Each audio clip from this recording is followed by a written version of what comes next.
Welcome back to the Firearms Vault here at the State Historical Society at the Heritage Center. Today we're going to talk about some innovations that came about with handguns.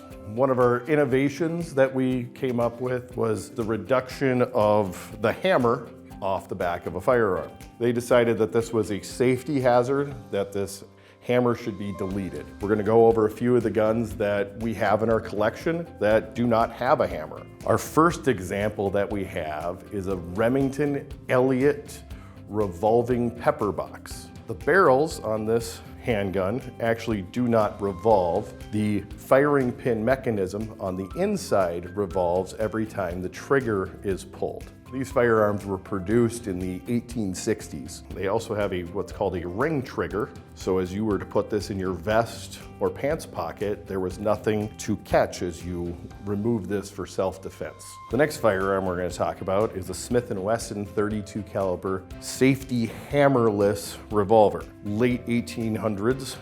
There is actually a hammer inside, but you can't see it. When opened, it will eject the cartridges from the chamber and then recoil back for quicker reloading.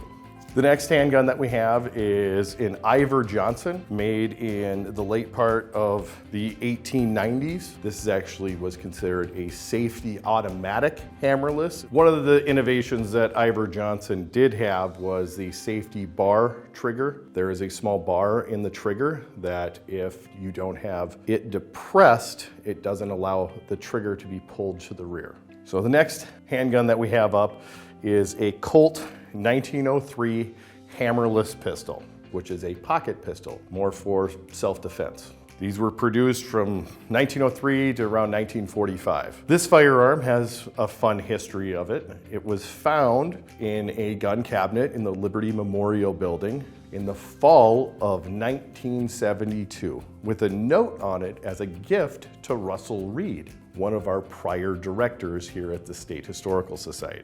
The next firearm that we have is also from Colt. It is a Colt 1908 vest pistol. These were made in 1908 to 1945, discontinued the same time that the Colt 1903 was. As you can see, the 1903 and the 1908 are virtually identical other than the size of the firearm themselves. This is a Fabrique de Arms de Grande Precision. This gun is chambered in the 7.65 millimeter, which would actually be about a 32 caliber Browning. Once again, a small caliber for self-defense. We don't know a whole lot about the gun other than it was gifted by a North Dakotan to the State Historical Society. It has a very unique finish of being nickel plated with scroll work and pearl handles.